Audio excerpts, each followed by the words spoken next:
The crystalline chamber stretched into infinity, a sphere of pure light suspended in the void between stars. Ambassador David Ross stood on a transparent platform that floated above an endless darkness, his hands steady despite the weight of 1,000 alien eyes upon him. Around him, rising in spiral galleries that seemed to pierce reality itself, sat representatives from civilizations older than human history. Their forms defied description. Some were clouds of gas held together by thought. Others were crystalline structures that pulsed with bioluminescence. A few appeared almost human, but their eyes held depths that spoke of millennia beyond counting dot. This was the Galactic Council headquarters, the seat of power for an empire spanning 200,000 inhabited worlds. And David Ross, a human from a planet that had only learned of alien life 3 days ago, stood accused before them all. The High Arbiter occupied the central throne, a being of living metal whose voice resonated like planets colliding. Human delegate, your world received our message of peaceful contact 72 hours ago. Within 2 days, your entire species mobilized for war. Your military forces activated. Your governments unified. Your planet broadcast a declaration of total war across half the galaxy. Explain this aggression before we authorize containment protocols. David looked up at the galleries, at the hundreds of species watching him with mixtures of curiosity, fear, and contempt. He had prepared for this moment since boarding the Council transport ship. He had rehearsed every word, calculated every gesture. But standing here, feeling the weight of galactic judgment pressing down on him, he understood something critical. The truth would sound like madness, he spoke it anyway. High Arbiter, with respect, we did not declare war on the Galactic Council. Confused murmurs rippled through the chamber, translated into 1,000 languages and methods of communication. Telepathic waves brushed against David's mind, probing for deception. The evidence contradicts your statement, said Delegate Vaughn. A creature resembling a floating jellyfish, whose tendrils sparked with electrical discharge. Your communications networks exploded with military orders. Your space assets repositioned for combat. Your entire civilization transformed into a war machine in 48 hours. If not against us, then against whom? David took a slow breath, feeling the artificial gravity of the platform shift slightly beneath his feet. This was the moment. The truth that would either save Earth or doom it. Against ourselves, he said quietly. The silence that followed was absolute, pressing against David like a physical force. Even the ambient hum of translation fields seemed to pause, as if the chamber itself held its breath. The High Arbiter leaned forward, metal grinding against metal. Clarify. David activated the holographic display built into his wrist device, a piece of human technology that seemed primitive compared to the Council's reality-bending architecture. Images appeared in the air above him, compressed data streams showing Earth's fractured political landscape. When your probe entered our solar system and transmitted your greeting, we received it clearly. We understood the message, but you made one fundamental miscalculation about humanity. He paused, meeting the High Arbiter's ancient gaze. You assumed we were at peace. The hologram shifted, displaying Earth's chaotic surface. Red zones marked active conflicts. Yellow areas showed political tensions. Green spaces, representing true peace, covered less than 30% of the planet. At the moment your message arrived, humanity was engaged in 41 separate military conflicts across 6 continents. We were locked in trade disputes, territorial arguments, and ideological battles that have lasted generations. We have been fighting ourselves for our entire recorded history. We are, by galactic standards, perpetually at war with our own species. A reptilian delegate hissed from the upper galleries. And your war declaration makes even less sense. Why would a divided species unify against an unknown contact? Because you gave us something we rarely have, David explained, his voice growing stronger.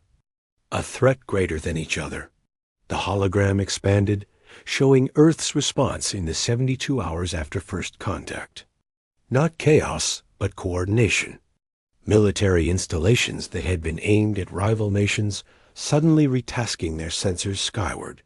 Research facilities that guarded secrets from neighboring countries, now sharing data across borders. Enemies opening direct communication lines for the first time in decades. Your message claimed you had been watching us for 200 years. You said you finally deemed us interesting enough to acknowledge. You revealed yourselves from a position of complete superiority. David's expression hardened. Every intelligence agency on Earth, working independently and reaching the same conclusion, determined that any civilization which observes another for 2 centuries without contact has motives that require careful examination. We observe all developing species, protested a crystalline, being whose voice chimed like breaking glass. It is standard protocol to avoid cultural contamination. And what happens when you decide a species is ready for contact? David challenged. You arrive from a position of absolute power, with technology we cannot match and knowledge we cannot contest. You frame the relationship from the beginning. Every species in this chamber reached space on their own terms, developed their own technology, made their own mistakes. But you watched us struggle. You watched our wars, our famines, our desperate attempts to survive. And you did nothing until we became useful or interesting or threatening enough to warrant your attention. The chamber erupted in protest, but David pressed forward, his voice rising above the cacophony. So yes, we declared war. We unified our militaries for the first time in human history. We shared our deepest secrets, pooled our greatest weapons, and prepared for the worst. Because the alternative was to meet you as separate nations, weak and divided, ready to be absorbed into your empire as client states or curiosities. He tapped his wrist device again, and new data flooded the display. Mathematical models, strategic projections, weapons specifications that made several delegates recoil in their seats. And while we unified, we also calculated. Your probe's trajectory revealed your propulsion capabilities. The structure of your message told us about your information processing. Your choice to position the probe in lunar orbit rather than open space suggested reconnaissance priorities.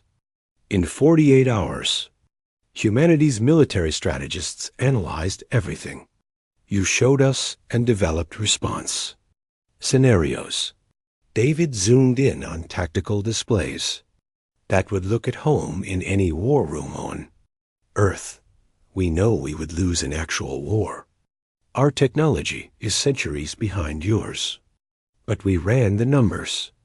With unified command and our current capabilities, we could hold defensive positions for 8 to 18 months, depending on your force commitment.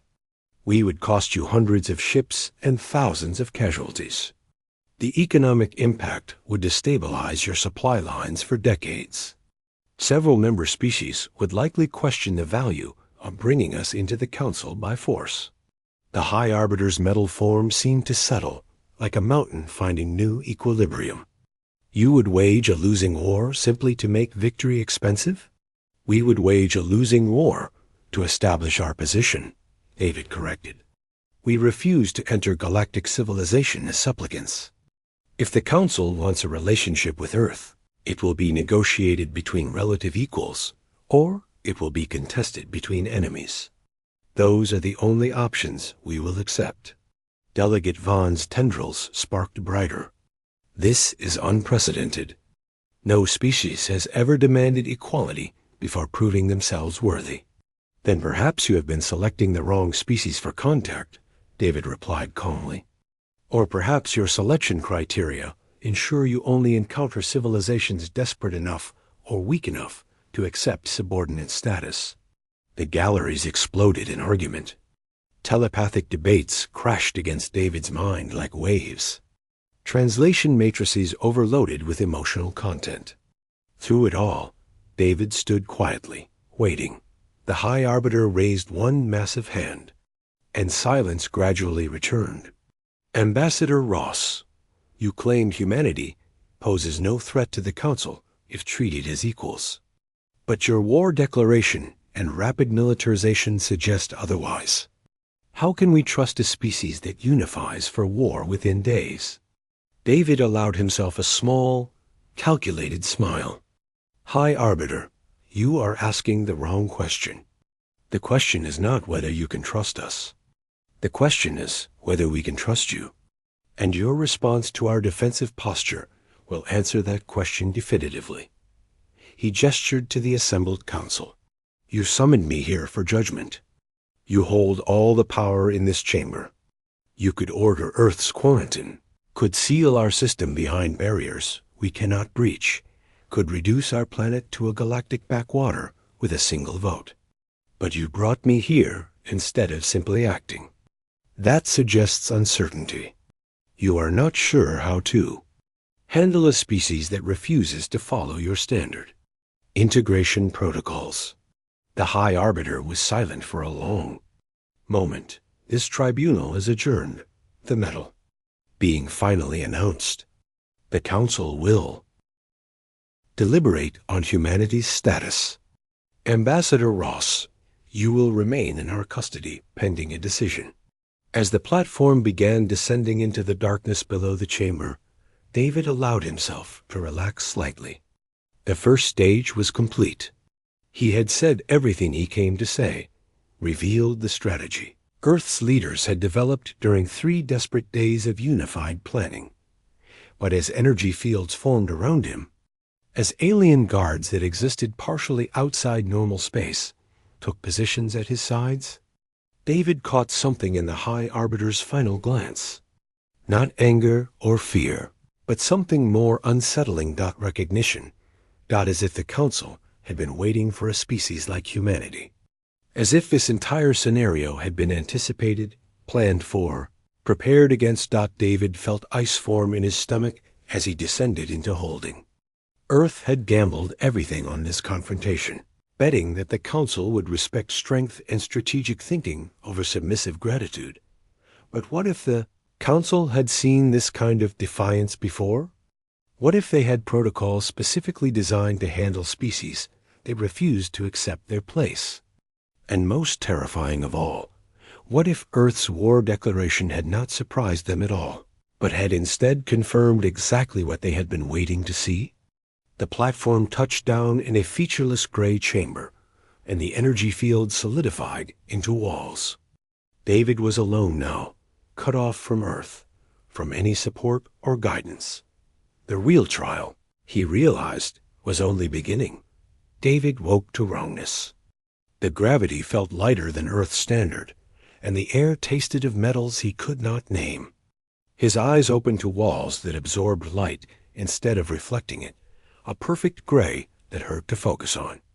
The chamber was perhaps 40 feet square, featureless except for the platform where he had materialized during transport.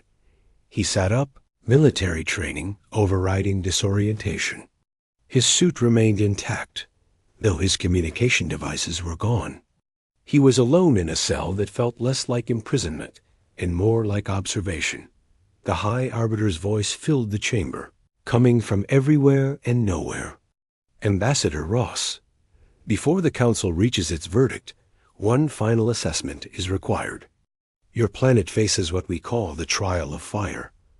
You have 96 hours to prove humanity worthy of recognition. David stood quickly. What did you do to Earth? We introduced a scenario, a test that all candidate species must pass before acceptance into the galactic community. Most fail. Those who fail are guided to remain within their home systems until they demonstrate sufficient maturity. And those who refuse your guidance?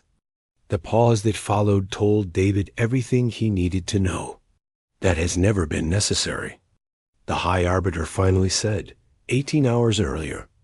General Patricia Hayes stood in the command center buried beneath the Rocky Mountains. watching red indicators spread across her tactical displays like infection. Her short gray hair seemed to stand on end as the numbers kept climbing. "Report," she snapped at her sensor team. 37 unidentified contacts entering the solar system, General. Multiple vectors, velocities indicating propulsion systems far beyond our capabilities. Lieutenant Park's voice stayed level through obvious fear. "They are not hiding their approach. They want us to see them." Patricia's jaw clenched. 3 days since first contact, 2 since David's summons to the Council, and now this? Transmit coordinates to all allied command centers. Get Secretary General Kim on secure channels, and find out if Ambassador Ross knows about this development. The holographic display updated as more contacts appeared. Ships, dozens of them, moving into positions around Earth's orbital plane. Not approaching for immediate attack, not retreating. Simply waiting with the patience of executioners. Then the message broadcast simultaneously to every military installation, every government headquarters, every major communications network on the planet. The voice was artificial, clinical, translated into every human language at once. "Humanity of Earth, you claim readiness to join the galactic community. You will now demonstrate this claim. In 96 hours, our fleet will test your planetary defenses. If you survive with acceptable losses, you will be acknowledged as a sovereign species. If you fail, Earth will be placed under protective administration for your own safety. The trial begins now." The transmission ended. The ships held position, silent and ominous. Patricia pulled up the threat assessment. Algorithms that humanity's best strategic minds had been developing since first contact. The numbers made her hands shake. 30-7 vessels, each one massing between 800,000 and 3 million tons. Energy signatures consistent with weapons that could sterilize continents from orbit. And they were simply sitting there, letting humanity see exactly what was coming. "It is not an invasion," said Colonel Torres from his tactical analysis station. "It is an execution, disguised as an examination." "No," Patricia said slowly, her strategic mind cutting through fear to find the pattern. "It is a demonstration. They are showing us that we never had real choices. Our war declaration forced their hand, and now they are proving they hold all the power." Across Earth, the response was immediate. The fragile unity forced by first contact hardened into something stronger, sharper, more desperate. In New York, the Emergency World Assembly convened with representatives from every nation. Secretary General Kim addressed the chamber with barely controlled rage. 3 days ago, we prepared for war because we suspected the Council had ulterior motives. Now they have confirmed our worst fears. They do not want partners. They want subordinates. This trial is designed to break us, to prove we are not ready for equality. Then how do we respond?" demanded Ambassador Petrov, his Russian accent thick with tension. "Their technology is centuries ahead. We have nuclear weapons and railguns against ships that crossed light years." Dr. Elena Martinez, Earth's chief scientific advisor, stepped forward. "We use what they do not expect. They studied us for 200 years, but they only saw us divided. They watched our wars, our competitions, our failures to cooperate. What they have not witnessed is what we became 72 hours ago." She activated a display showing the unified planetary defense grid, a system that had not existed 1 week earlier, but was now 81% operational. Every nation contributed their most advanced technology. Every corporation opened their classified research. Every military integrated their command structures. In 72 hours, we built something unprecedented in galactic history.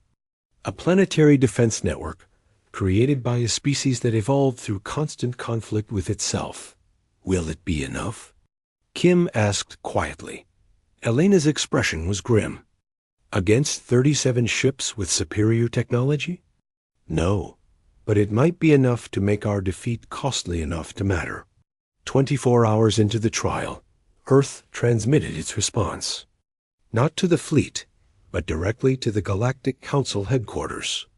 Routed through every deep space array with enough power to ensure it reached across star systems. General Hayes delivered the message. Her weathered face displayed on screens across Earth and broadcast into the void. To the Galactic Council. You sent 37 ships to test our worthiness. You expect us to fight, to struggle, to prove our military capability before either crushing us or accepting us as subordinates. She leaned forward, her eyes burning with controlled fury. We reject your test, not because we fear it, but because we refuse to validate a system designed to keep us subservient. You want to see what humanity is capable of? Watch what we do when we refuse to fight on your terms. The transmission cut to Earth from orbit, beautiful and defiant against the backdrop of space. We have 72 hours remaining. We will not fire a single weapon at your fleet unless fired upon first. Instead, we will demonstrate what truly makes us dangerous. What happened next sent shockwaves through the galactic community. Instead of mobilizing weapons, Earth mobilized minds. Every major research facility opened its databases. Universities coordinated with military laboratories. Corporate research departments shared proprietary data with academic researchers. In Seoul, a team working on fusion containment shared their algorithms with material scientists in Berlin. In Lagos, quantum computing specialists collaborated in real time with particle physicists in Toronto. Dr. Martinez coordinated from New York, watching as humanity's greatest intellects attacked a single problem: how to advance centuries of technological development in 72 hours. They are watching for military buildup, she explained to assembled world leaders. So we give them scientific revolution instead. The Council assumed we would fight. They did not consider that we might evolve. The breakthrough came from an unexpected source.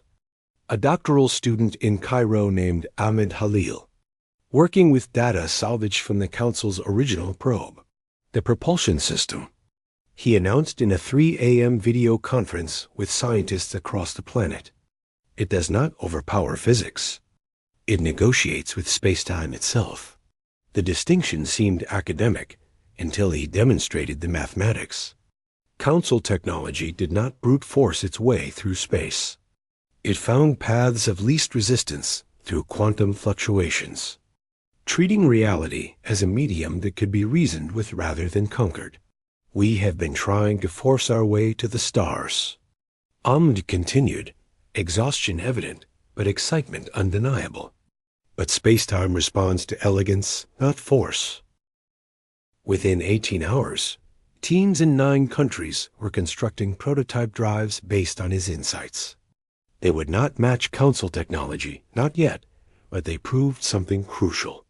Humanity could learn, adapt, and innovate at speeds no other species had demonstrated. With 48 hours remaining, Earth broadcast again.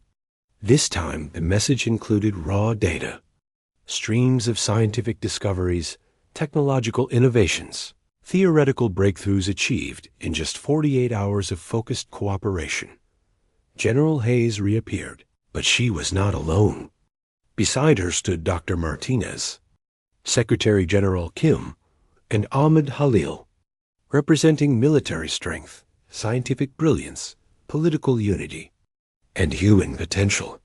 High Arbiter, Hayes began, addressing the Council leader directly.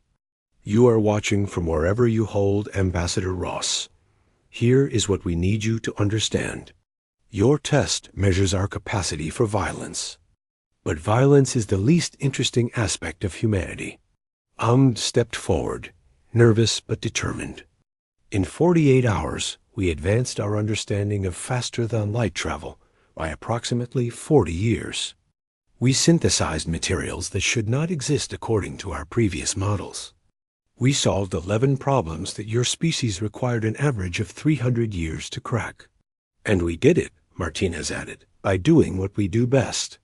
Competing, collaborating, arguing, and ultimately combining our different perspectives into solutions none of us could reach alone. You see our divisions as weakness. We see them as our greatest strength. Kim concluded, Here is our proposal, High Arbiter. Withdraw your test. Not because we cannot pass it, but because it measures the wrong things.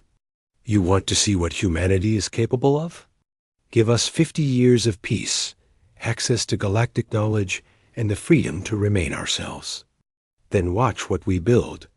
The transmission ended with a statement that rippled across the galaxy. We are not asking permission to be equals. We are informing you that we already are. In his holding cell, David listened to the transmission through the walls, pride and fear warring in his chest. Earth was playing the only strategy available, betting everything on the Council's uncertainty. Impressive, the High Arbiter's voice admitted. Your species shows remarkable adaptability. But words are not capability. The trial fleet has orders. In 48 hours, they will test your defenses. The question is whether you will fight or submit. David closed his eyes, running through every scenario. Then he spoke carefully. High Arbiter, humanity is not divided because we are weak. We are divided because we are strong enough to disagree and survive. We fight each other because we can afford to. No single threat has ever been large enough to truly unite us. Until now, the Arbiter observed. No, David corrected. We united 72 hours ago, not because of your threat, but because your message revealed what we suspected. We are not alone, and the universe is governed by beings who see us as children or threats, never as equals. He opened his eyes, staring at where he imagined surveillance systems watched. Your trial fleet remains stationary because you are uncertain what we will do next. And that uncertainty is the real test. Not whether we can fight, but whether you can predict us. Silence fell in the chamber. When the High Arbiter spoke again, there was something new in his voice. Consideration. The Council is reconvening. Your planet's response has raised questions about trial protocols themselves. But Ambassador, the fleet cannot simply withdraw. Precedent must be maintained. Then change the precedent, David said firmly. Be the Council wise enough to recognize when its own rules require updating. With 36 hours remaining, the trial fleet began moving. Not toward Earth, but into tighter formation. Preparing not for immediate assault, but for coordinated action. David realized he had been asking the wrong question. It was not whether humanity would pass the test. It was whether the galaxy was ready for what would happen when they did. General. Patricia Hayes watched the tactical display with the same calm. She had shown during combat operations in 3 different war zones. But this was different. Those dots moving in space were not enemy aircraft. They were vessels the size of cities, carrying enough firepower to crack tectonic plates. 37 ships, now in tighter formation. Estimated time to firing range, 22 hours, 43 minutes. Status of planetary defense grid? She asked, though she already knew the answer would not be comforting. Operational at 92%, Lieutenant Park reported. Orbital railgun platforms charged. Lunar mass drivers have targeting solutions ready. Ground-based laser arrays synchronized. Nuclear response packages armed and awaiting final authorization. It sounded impressive until you did the math. Earth's entire arsenal might destroy 2, maybe 3 of those vessels before being obliterated. And our alternative preparations? Park's expression shifted to something between hope and madness. Dr. Martinez reports they are ready. She says to tell you the negotiations are prepared. Patricia nodded slowly. The most audacious plan in human history, conceived in desperation and refined through 96 hours of unprecedented international cooperation. It should not work, but humanity had always specialized in the impossible. David had been pacing the featureless chamber for hours when realization struck him hard enough to stop his movement. "Hi, Arbiter," he called to the empty air. "The trial fleet. When was it deployed?" A brief hesitation before the response came. "They departed from the nearest council staging area, approximately 5 light years from your system." "How long ago did they leave?" A longer pause this time. 8 days before our probe arrived at Earth. David's mind locked the pieces together with perfect clarity. "You deployed them before first contact." This was always planned. The probe, the greeting, my summons to this chamber, all of it was preparation for this trial. You were going to test us regardless of how we responded to initial contact. The trial is standard protocol for all candidate species. "No," David interrupted, his voice sharp. "Standard protocol would involve testing us after we understood galactic society. You tested us immediately because you feared what we would become if given time to prepare. You saw something during your 200 years of observation that frightened you." The silence confirmed his suspicion. "What was it?" David pressed. "What did you see that made you decide humanity needed to be controlled right now, before we developed further?" When the High Arbiter finally spoke, his voice carried exhaustion David had not heard before. "Your nuclear weapons." David blinked in confusion. "We have had nuclear capability for 80 years. That triggered this?" "Not their existence," the Arbiter clarified. "Their restraint. In 80 years, your species detonated only 2 nuclear weapons in warfare, despite hundreds of conflicts. Every other species we studied used world-ending weapons immediately and repeatedly until near-extinction forced restraint. But humanity developed the power to destroy itself and chose not to use it. That level of collective discipline should not be possible in a divided species." The metal being's voice dropped lower. It suggested something terrifying. "Your divisions are not weakness, but sophisticated survival mechanisms. You fight each other with restraint, constantly testing and improving, while maintaining capacity to unify against existential threats. You are not a fractured species struggling toward cooperation. You are a species that weaponized cooperation itself, making it conditional and strategic rather than instinctive." David absorbed this revelation. So the trial was meant to force the issue. "Unite us under your terms, or prove we were not ready for sovereignty." "Yes, but your planet's response has been unprecedented." On Earth, Dr. Elena Martinez stood in what had been the United Nations General Assembly, but now served as the Emergency World Command Center. Holographic feeds showed representatives from every nation, every major scientific institution, every military command structure. "We have 20 hours, she said simply. "The fleet will reach firing range, and we must assume they will carry out their orders. We proceed to Phase 3. Secretary General Kim leaned forward. "The containment option or the communication option?" "Both," Martinez said. Simultaneously, she displayed 2 operational plans running in parallel since the trial began. Plan Alpha: containment, a network of satellites with quantum-entangled processors, positioned to create a field that would theoretically prevent faster-than-light travel within Earth's orbital space. Unproven, likely to fail, but might buy precious hours.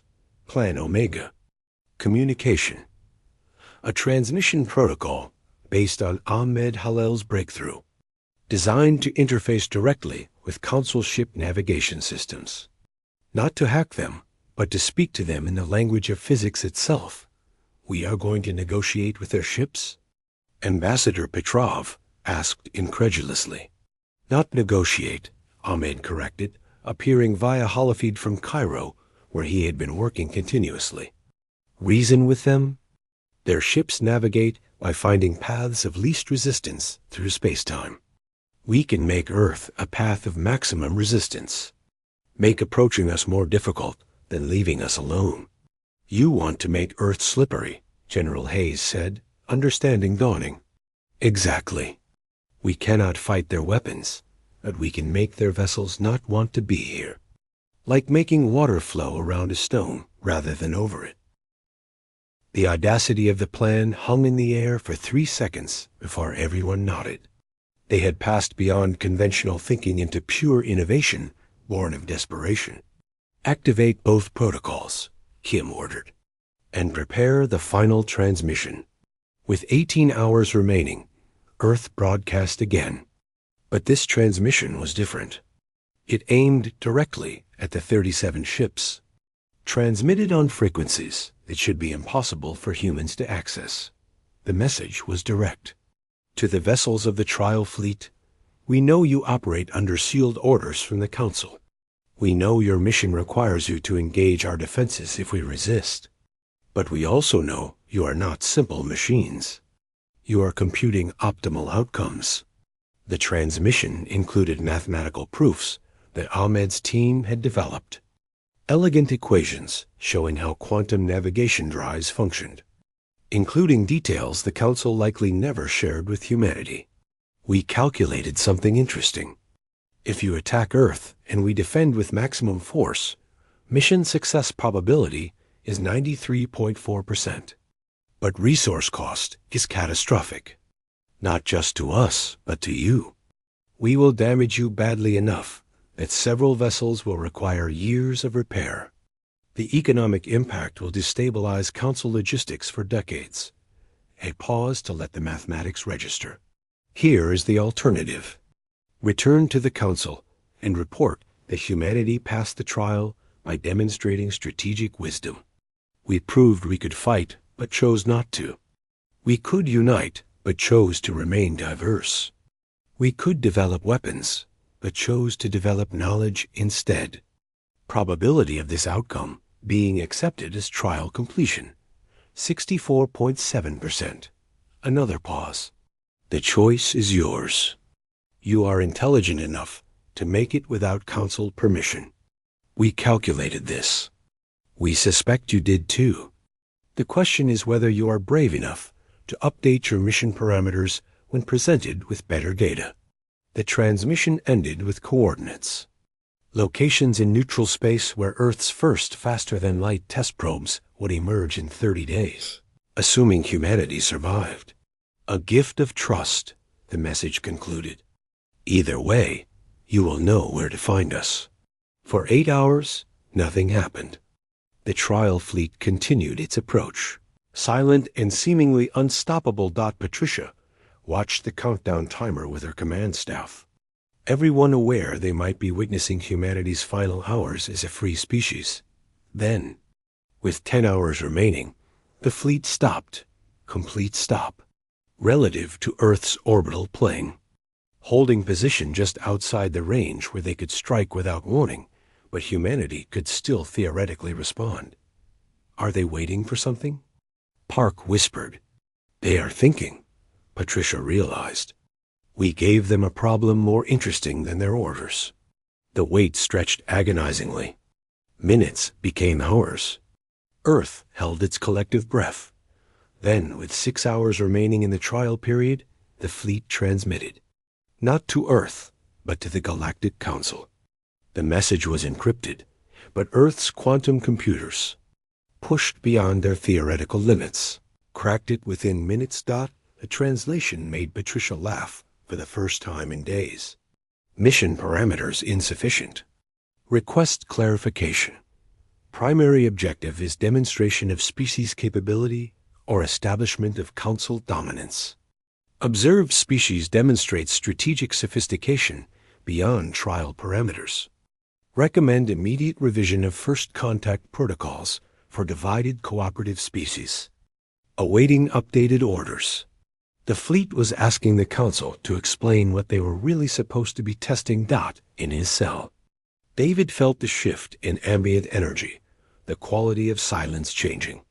They are questioning the trial, he said to the empty chamber. The fleet wants clarification. The High Arbiter's response was immediate. You taught them doubt. No, David corrected. We reminded them of curiosity. Your fleet is intelligent enough to recognize when orders do not match observed reality. They are exploring, not conquering. That has always been the point of intelligence. The Council is in emergency session. This has never happened in our history. Good, David said firmly. Perhaps it is time your Council learned what we just taught your fleet. Intelligence without courage to question orders is just sophisticated obedience. A new voice entered the chamber, vibrating with authority that made even the High Arbiter's rumble seem gentle. Ambassador Ross, I am Archon Nesha, first voice of the Galactic Council. Your species has created a constitutional crisis. The trial fleet refusing to complete its mission without clarification has exposed fundamental questions about Council authority. You have, effectively, hacked our entire governance structure. David straightened. We exposed its flaws, Archon. There is a difference. Perhaps. The Council currently debates whether to recall the fleet and negotiate or send additional forces to ensure compliance. And where do you stand? A long pause. I stand with curiosity, Ambassador. Your species has done in 4 days what most take centuries. You made us question ourselves. For that alone, you have earned something no species has received before. What is that? Our complete, undivided, and deeply concerned attention. With 4 hours remaining, David understood the real trial was never about testing humanity. It was about testing whether the Galactic Council itself could handle a species that refused to be categorized, controlled, or predicted. Everything hung in balance. And the galaxy waited to see what would happen next. The Galactic Council chamber had transformed from a place of orderly governance into a battlefield of ideology. Archon Nesha observed from the apex throne as the 47-member species dissolved into unprecedented chaos. Delegates argued across every communication channel, their disagreements creating cascading translation errors as emotion overwhelmed protocol. The trial must be completed, roared Ambassador Krell of the Vorgathy Dominion, his 4 massive arms gesturing emphatically. Allowing fleet insubordination sets catastrophic precedent. If one species refuses trial parameters, we undermine 20,000 years of peaceful integration. Integration or assimilation? Countered Delegate Lissa of the Harmonious Collective, her telepathic voice cutting through noise with surgical precision. The human raised valid questions. When did our protocols become chains rather than guidelines? Delegate Vaughn, the jellyfish-like being whose tendrils sparked with electrical discharge, found himself defending humanity. The humans demonstrated exactly what the trial supposedly measures: unity, strategic thinking, technological capability. They simply did so in ways we did not anticipate. They manipulated autonomous military vessels. Krell slammed a fist against his console. That alone warrants immediate quarantine.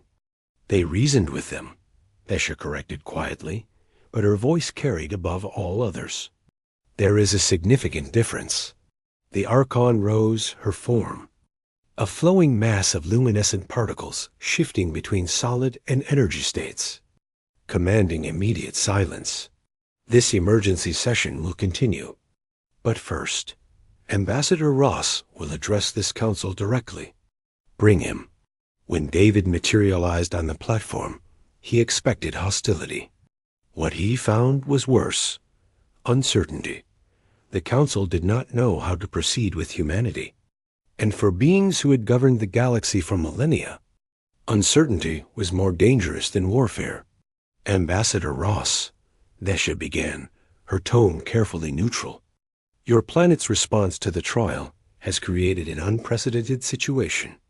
The fleet awaits orders we cannot agree upon. Some delegates demand immediate containment.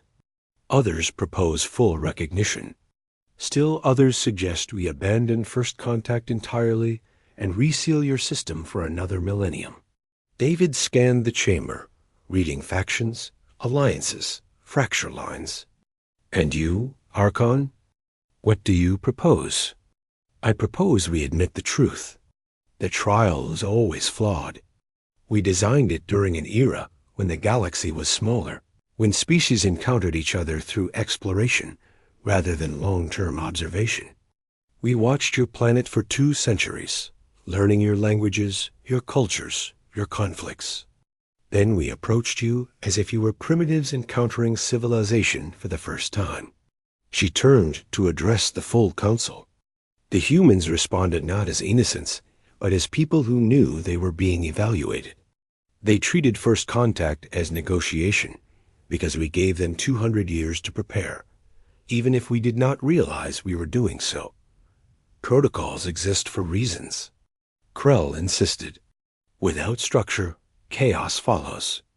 Without adaptation, David interjected, structure becomes prison. He addressed Nesha, but spoke to the entire assembly. You built a galaxy based on order, hierarchy, and predictable integration. It has kept peace. It has prevented wars. But it has also created stagnation. He displayed humanity's data streams. Innovations achieved during the trial period. Breakthroughs in physics and engineering. Social coordination that should not be possible.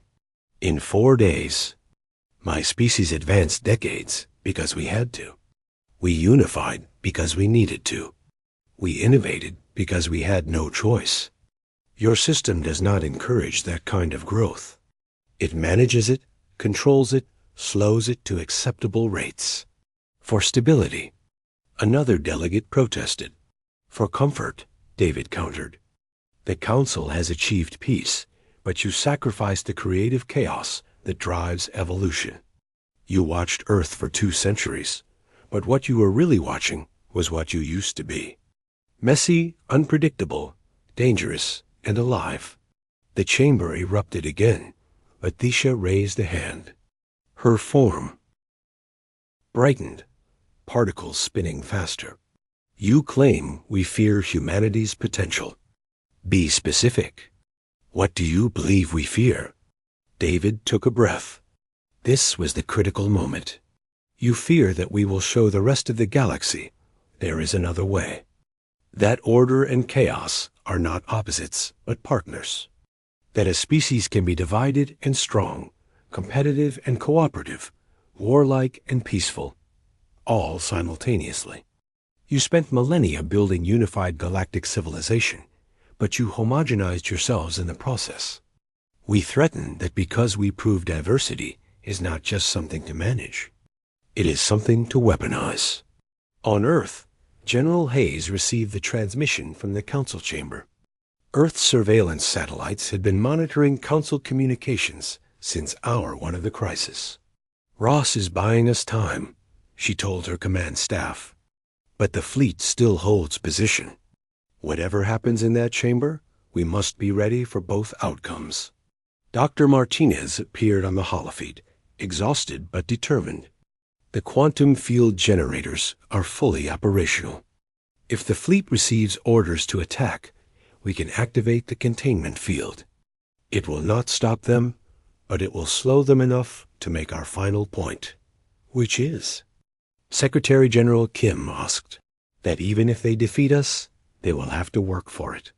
Every minute they spend breaking through our defenses is another minute the galaxy watches and wonders if the Council is worth following. Spoke up from his station. The test probes are ready. If we get clearance, or if we are about to be destroyed, we can launch them. 30 probes carrying our complete scientific and cultural database, shot in random directions at near light speed. Even if Earth falls, humanity's knowledge survives. Seeds, Hayes murmured. We are preparing to become seeds scattered in the wind. Yes, Amen confirmed. Because that is what life does when facing extinction. It adapts, spreads, and refuses to surrender. Back in the Council chamber, Delegate Lissa had been silent during David's speech, her telepathic senses reading emotional currents of the assembly. Now she spoke, and her words froze everyone. The human speaks truth, but not complete truth. I sense deeper patterns. Ambassador Ross, you mentioned humanity unified in 72 hours. But your military responses show coordination requiring years of preparation. Your scientific breakthroughs built on decades of classified research. Your political unity emerged from frameworks negotiated long before first contact. She turned her crystalline gaze fully on David. Your species has been preparing for this moment far longer than 4 days. You were ready because you expected us. The question is, how? David met her gaze steadily. May I answer honestly, or do you want the diplomatic version? Vesha's particles spun faster.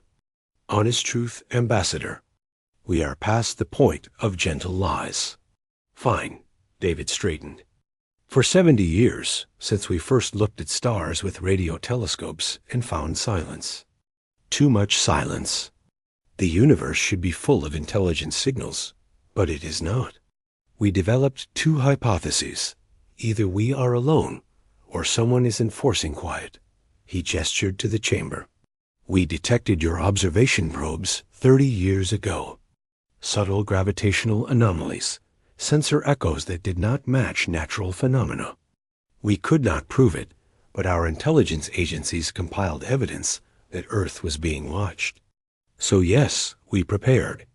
We developed contingency plans for first contact scenarios ranging from peaceful exchange to hostile invasion. You assumed hostility, Krell accused. We planned for it, David corrected. Because any species that watches another for centuries without intervening is either remarkably patient or remarkably calculating. Either way, we decided we would rather be prepared and wrong than unprepared and subordinate. Vesha's form dimmed, then brightened. You are saying your entire planet has been preparing for us for 3 decades. Our military and intelligence services, yes. The general population did not know. That would have caused panic. But yes, there has been coordinated global effort to ensure that when first contact came, humanity would respond from strength rather than surprise. The chamber fell silent as implications settled. This is more concerning than we thought, Krell finally said. They have been militarizing against us for decades. No, Lissa contradicted. They have been evolving. This is what adaptation looks like when a species knows it is being observed. They performed for us, showed us their conflicts, their struggles, their divisions, while secretly building unity beneath the surface. She looked at David with something approaching respect. You weaponized our surveillance. You knew we were watching, so you controlled what we saw. The fractured warring planet? That was theater. The real humanity has been coordinating far longer than we realized. David allowed a slight smile. Not entirely theater. Our conflicts are real. But yes, we have had frameworks in place. Ways to unify quickly if needed. You are correct that 72 hours was not enough to build what we built. We have been building it for 30 years, very carefully. Beneath the surface of our public conflicts, Vesha descended from the apex throne, her form solidifying as she approached David's platform. This changes everything, she said quietly, meant only for him but broadcast anyway. You are not a primitive species encountering advanced civilization. You are a sophisticated species that has been preparing for diplomatic warfare before you even developed interstellar travel. We prefer to call it strategic foresight. David replied, You manipulated our entire observation protocol. We thought we were studying you, but you were studying us back, learning how we think, what we value, how we would likely respond to various scenarios. Yes, and this war declaration that started this crisis. It was calculated. You knew it would force us to reveal ourselves, to respond, to engage with you on more equal terms than a simple welcome message. Yes, Vesha's form pulsed with what might be amusement or fury. You forced first contact on your own terms. made us come to you, judge you, test you, all while you are really testing us. You turned the trial into a trial of the Council itself. Yes, David said for the third time. Because if we are joining the galactic community, we need to know what kind of community it is. Your response to our war declaration told us everything. You are powerful, organized, and absolutely committed to maintaining control. The trial told us more. You are willing to use force to enforce compliance, but you are uncomfortable when challenged on philosophical grounds. He spread his hands. We did not want war, Archon. We wanted negotiation. But you do not negotiate with species you consider inferior. So we had to demonstrate we are not inferior, just different. And that took 4 days of very public, very dramatic performance. The chamber erupted again, but this time the quality was different. Not anger, but shock, recognition, and underneath it all, grudging admiration. If even your war declaration was calculated manipulation, Krell spoke, his voice losing certainty. What else have you been hiding? David met the Vorgothi's gaze. Nothing.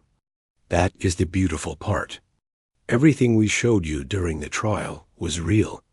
Our capabilities, our innovations, our ability to unify and adapt. We did not fake anything. We just revealed it strategically, at the time and pace that served our interests rather than yours. Vesha returned to her throne, and when she spoke, her voice carried new weight. The Council will now vote on humanity's status. But understand, whatever we decide, you have already changed the galaxy. Other species will learn of this. They will see that the Council can be challenged, manipulated, questioned. You may have started something you cannot control. David smiled genuinely. Archon, we started something we do not want to control. We want the galaxy to be more, not less. More chaotic, more creative, more alive. If that terrifies the Council, then perhaps it is time for the Council to evolve too. Or, Krell growled, time for it to eliminate the threat before it spreads. The vote was called, and the galaxy held its breath. The Galactic Council chamber dimmed as voting protocol began. Each of the 47 member species must declare their position through their primary delegate. The process was ancient, unchanged for millennia, a ritual meant to demonstrate unity. Today, it would demonstrate fracture.archon. Hesh's particles arrange themselves into formal pattern. The matter before this council. Does humanity of Earth warrant recognition as a sovereign species with full council access? Or does their behavior during trial protocol necessitate extended quarantine and observation? David stood alone on the platform, aware that billions watched. On Earth through intercepted feeds, across the galaxy through official channels. Whatever happened next would echo for centuries. We vote in order of seniority, Vesha continued. The Kethran sovereignty, as founding council member, speaks first. High Arbiter Vaughn rose, his metallic form conveying reluctance. The Kethran have watched humanity for 200 years. We have seen their wars, their cruelty, their wastefulness. We have also seen their art, their compassion, their relentless curiosity. He paused, and David held his breath. We vote for recognition, not because humanity has proven themselves peaceful, but because they have proven themselves wise enough to choose peace when war would be easier. That is a quality this council requires more of, not less. The chamber erupted in shocked murmurs. The Kethran, oldest and most conservative of council species, voting for the upstart humans? The Vorgothi Dominion speaks next, Vesha continued. Her tone carefully neutral. Ambassador Krell stood, all 4 arms crossed. The Vorgothi recognize strength. We respect power. Humanity demonstrated both, not through violence, but through strategic brilliance that challenged this council at its foundations. He uncrossed his arms slowly. However, We vote for quarantine, not as punishment, but as protection. The galaxy is not ready for what humanity represents. Give them 100 years. Let the Council adapt. Then, perhaps, we can meet as equals rather than as order meeting chaos. The vote continued, species after species weighing in. The Velusian Crystal Collective voted for recognition. The Harmonious Collective split their delegation, unprecedented, with half voting each way. The Thermal Kingdoms voted for quarantine. The Aqueous Territories abstained entirely, claiming the question fell outside their comprehension. As votes accumulated, patterns emerged. Older species, those who founded the Council, tended toward recognition. They remembered the difficult path to civilization and saw humanity's struggles as familiar. Middle-tier species, admitted in the last few thousand years, voted for quarantine. They followed the traditional path and resented humanity's shortcut. The newest members, species that joined within the last millennium, were split. Some inspired by humanity's defiance, others terrified by it. After 3 hours, the tally stood at 23 for recognition, 22 for quarantine. One abstention, one vote remained. The Whisper Collective has not yet cast their vote, Nesha announced, and attention shifted to a delegation that had remained silent throughout the entire crisis. The Whisper Collective, a species of energy beings that communicate through quantum fluctuations, one of only 3 species to achieve faster-than-light travel without mechanical aid. They rarely participated in council debates, content to observe and contemplate across centuries. Their delegate, a shimmering field of probability waves named resonance, finally spoke through translation matrices. We have listened. We have calculated. We have observed patterns within patterns. The voice was neither male nor female, neither old nor young. It simply was. Humanity asks to join the galactic community. But this question is malformed. The real question is whether the galactic community is ready to join humanity. Confused silence rippled through the chamber. For 20,000 years, the Council has maintained peace through homogenization. Species are guided toward compatible social structures, compatible technologies, compatible philosophies. Diversity exists, but only within acceptable parameters. Resonance's field expanded, filling the chamber with cascading light. Humanity represents something different. Functional chaos. They do not seek peace through agreement, but through balanced conflict. They do not value unity for itself, but as a tool to be deployed strategically. They are, in essence, the opposite of everything the Council has built. David tensed. This sounded like a vote for quarantine. And that, Resonance continued, is precisely why we vote for recognition. The chamber exploded in noise. Shouts, telepathic static, translation errors cascading. Explain, Krell demanded. The Council has achieved stability at the cost of stagnation. 20,000 years of peace, and in that time, how many fundamental scientific breakthroughs? How many philosophical innovations? How many truly new ideas? Resonance's field pulsed. Humanity achieved more meaningful innovation in 4 days under extreme pressure than most Council species achieve in centuries. Not because they are inherently superior, but because their chaos forces adaptation. Their conflicts breed creativity. Their divisions generate the friction that ignites advancement.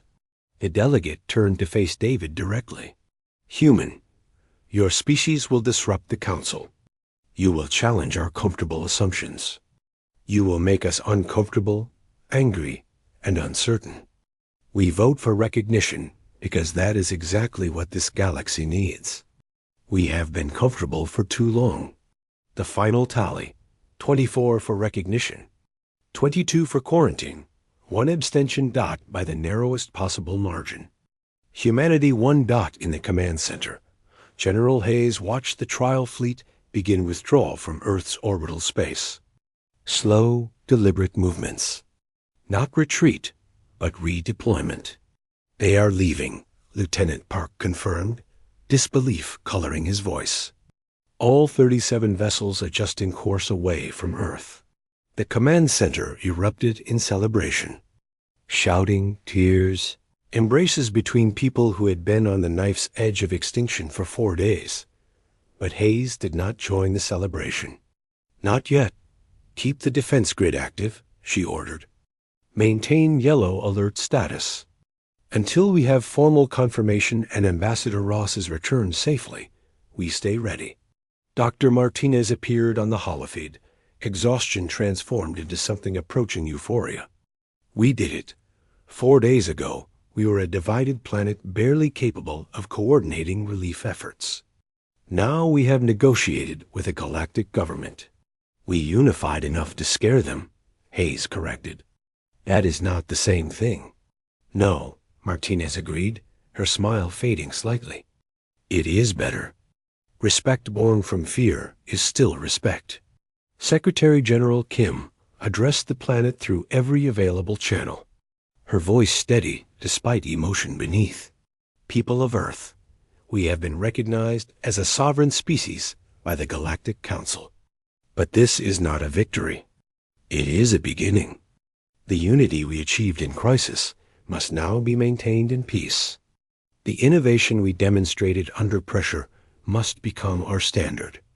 The strength we showed to the galaxy must be the foundation of our future. She paused, choosing words carefully. We face a new universe now. One where we are the newcomers, the disruptors, a chaotic element in an ordered galaxy. Some will welcome us. Others will resent us. All will watch to see if we can maintain what we built, or if we will fragment back into our old divisions now that the immediate threat has passed.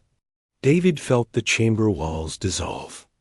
Desha materialized before him, and for the first time, the energy being seemed almost solid. Ambassador Ross, the Council has voted for recognition. You are free to return to your planet, just like that? David asked, suspicious. No, not just like that. Desha produced a data crystal that floated between them. This contains the accords of recognition. Treaties, protocols, restrictions, and rights. Your planet has 1 Earth year to review and ratify them. If you refuse, or if you violate their terms, the quarantine option remains available.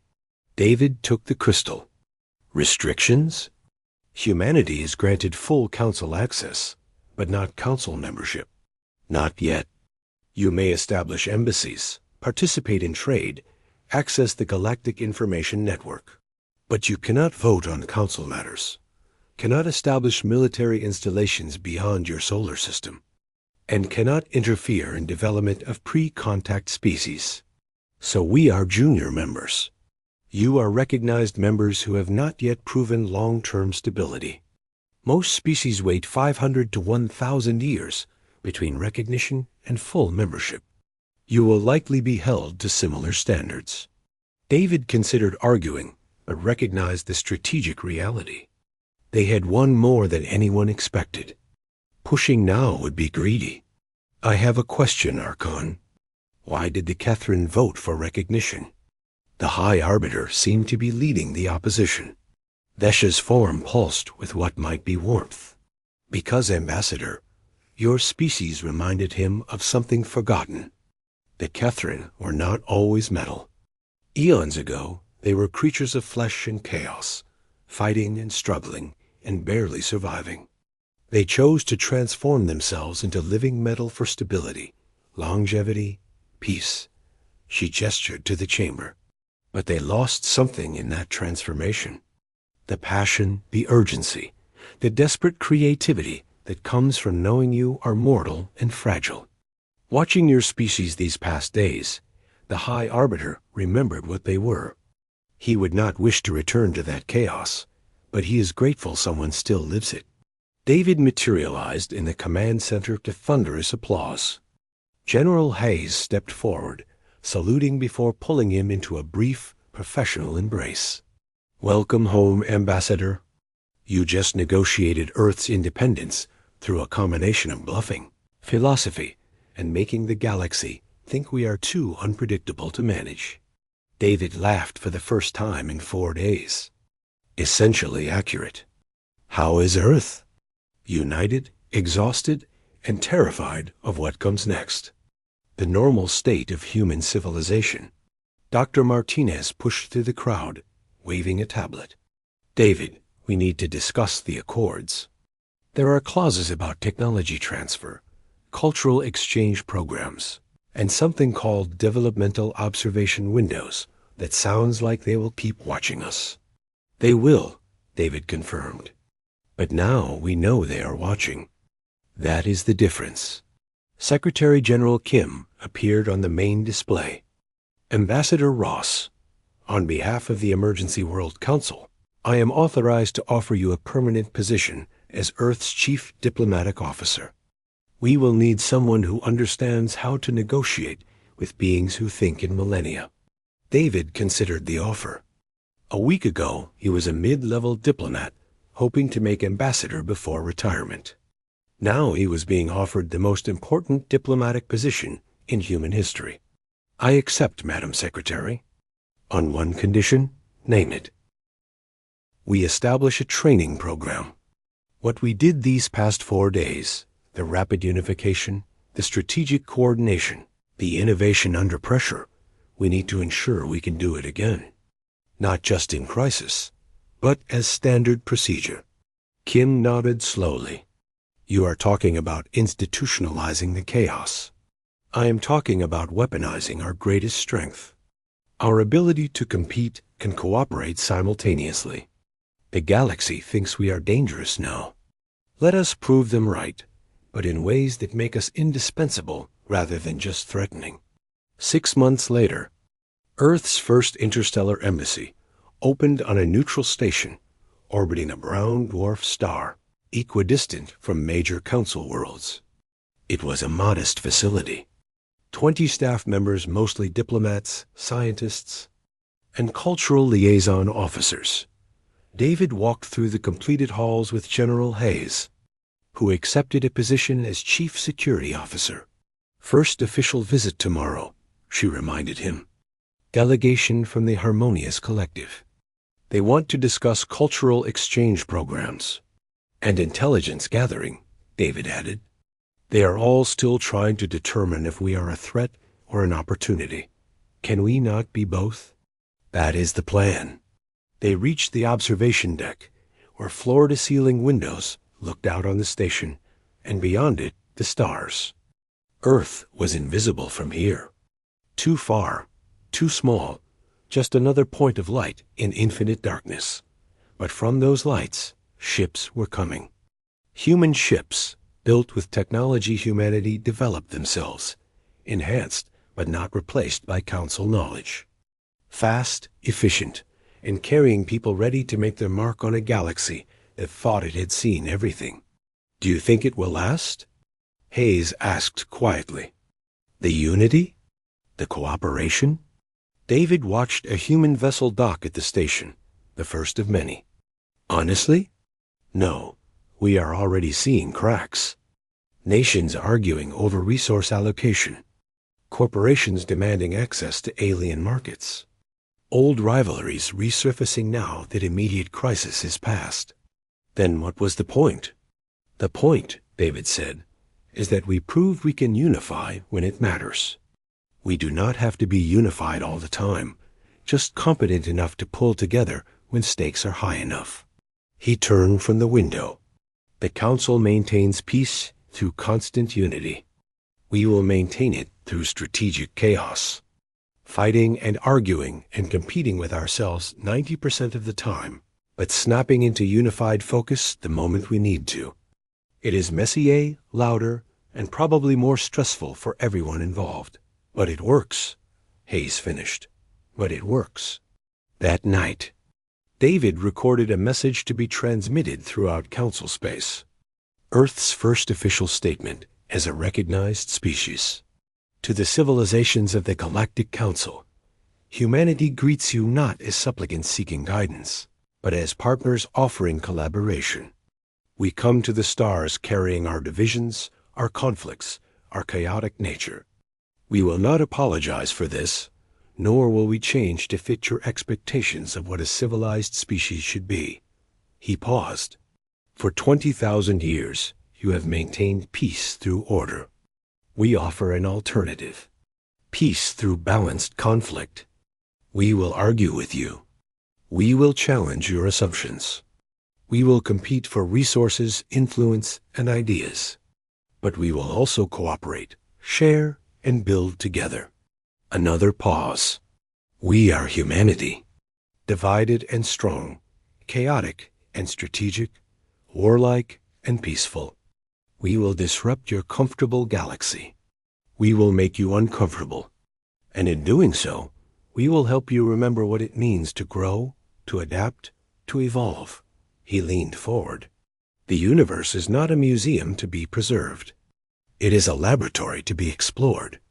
Welcome to the experiment. On Earth, life continued. Nations still argued over borders. Corporations still competed for market share. People still disagreed on politics, religion, philosophy. But there was a difference now.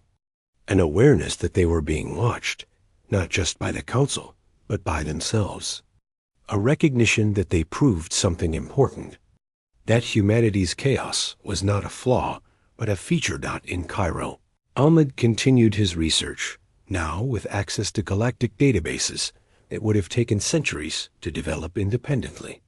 He was working on something he called quantum consciousness, an attempt to bridge the gap between human and energy-based intelligence. In New York, the Emergency World Council had transformed into the Permanent Coordination Committee, a body with no real authority but tremendous influence, serving as the forum where humanity's divisions were negotiated rather than fought. And in orbit, construction continued on humanity's first faster-than-light capable vessels. Designs that blended Council technology with human innovation, ships that reflected their creators. Fast, aggressive, and impossible to predict, the galaxy changed when humanity reached the stars. Not because humans were the strongest, or the smartest, or the most advanced, but because they proved that chaos and order were not opposites. They were partners in the only dance that really mattered. Evolution.